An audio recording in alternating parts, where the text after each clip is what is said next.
Alright folks, we're back. This is my character here in the front, an Axamander. The guy over there in the robe is Myrmidon.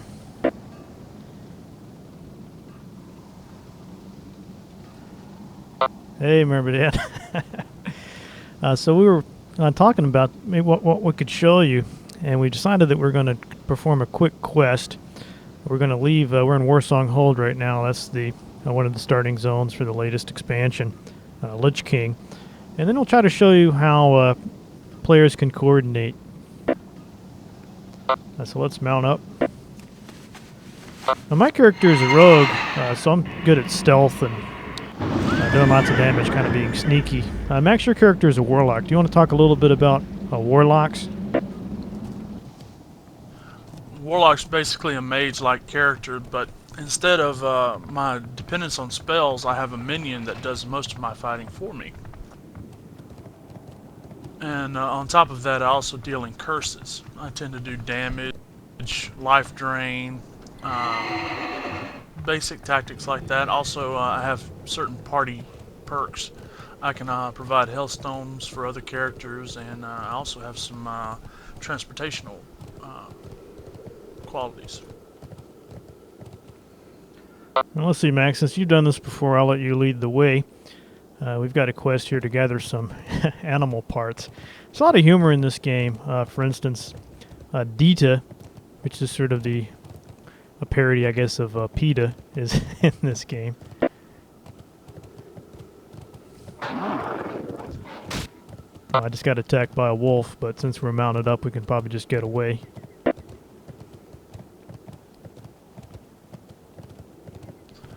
Yeah, hey, hold up, here's something for me to pick right up here. Yeah, this is another big aspect of the game. There's a crafting system. It's not as complicated as something like Ultima Online had, but it's still fun. Gives you a little something extra to do if you get bored with killing things. And usually you can turn these things to your advantage, either sell them on the auction house or use them on your own characters. So Max just picked up some, looks like some herbs, probably to concoct some type of magical potion. Yeah, those help me actually produce my spell power potion and that elixir of wrath.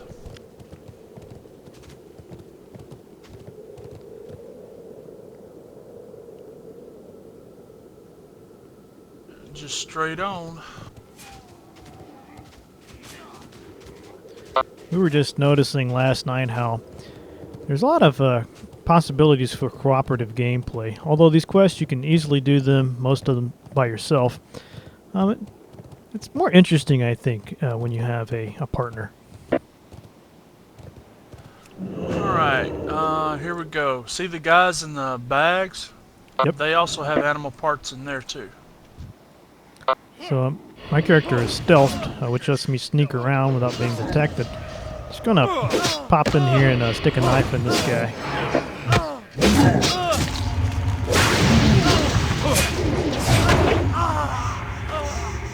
He didn't last too long. Alright, and here are these items I need for my quest.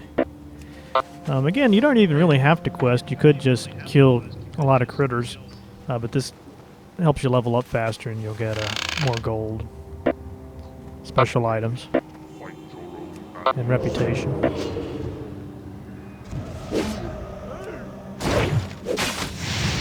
now this is where my strength of my character comes in. I can stay well out of the way, throw curses, and still do a lot of damage.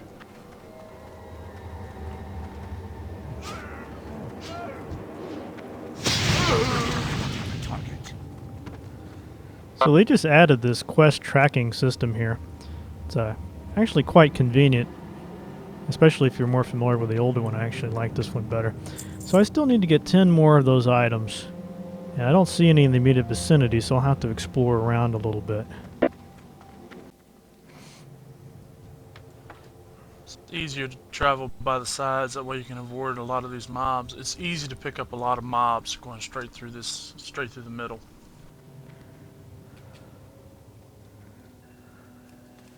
It's having a hard time shuffling up that hill there, but I guess it wasn't necessary.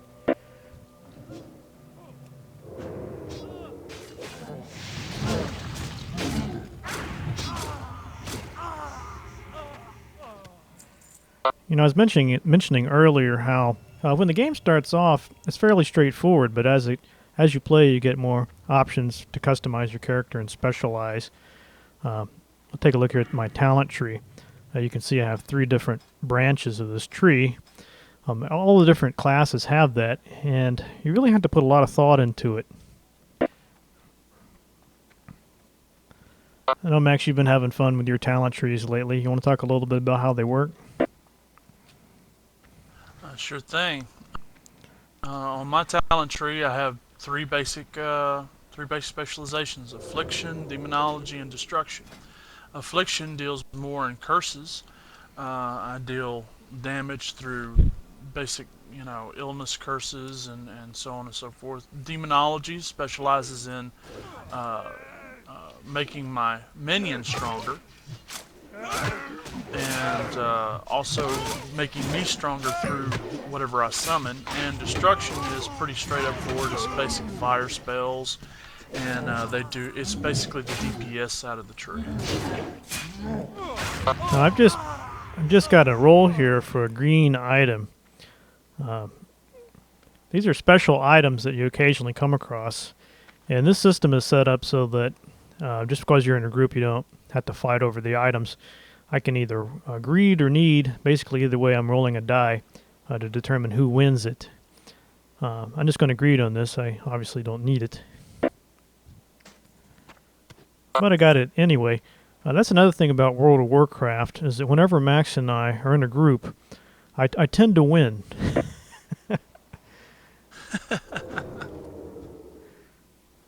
Alright, you want to talk about pulling? Sure. Or you jumped us. This is one of the things that people talk a lot about is aggro. So you see you got all these guys running around here. They don't always attack you. If you run up close to them, sometimes they'll attack you. So there's a trick in making sure your party members don't rush in. Sometimes you want them to stay out of sight. For instance, we have Max's minion here. It's probably best for all of us if we let his minion jump in, rush in, and start being attacked. That way we don't have to worry about it because our characters don't have very strong armor.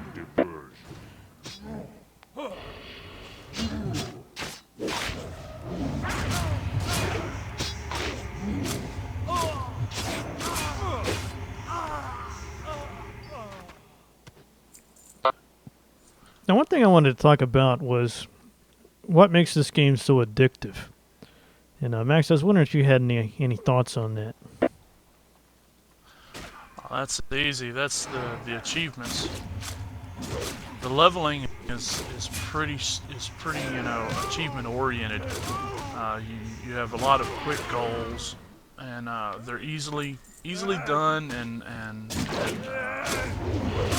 with a lot of time, patience, a lot of work. You can actually get your. There's an obvious difference in your character. The character gets more powerful, more developed, and there's just a lot of things. Story-wise, achievement-wise, they've actually developed an achievement system. I think it's all the little goals that they set for the character that makes it the most addictive. Just try to give you some. Kind of like Just to give you some idea of the size of this world, I thought I would show you the map. This is the Old World's Kalimdor and Eastern Kingdoms. And as you can see, these are whole continents here, roughly separated by appropriate levels and starting zones and so on and so forth. So you got Eastern Kingdoms to explore, Kalimdor. Northrend, it was what was added in this latest expansion. So you can see many more areas, very diverse areas. And then the second expansion was this place called the Outland, which is a really weird continent with a lot of hellfire and floating things. So it just seems like no matter how long you play this game, there are still places you haven't seen, quests you haven't done. It just really never seems to end, and I think that's probably what Blizzard was striving for. Hey guys, that's all for this week's Match Chat. But remember, if the tank dies, it's the healer's fault. If the healer dies, it's the tank's fault. If the DPS dies, it's the DPS's fault. See you guys next week.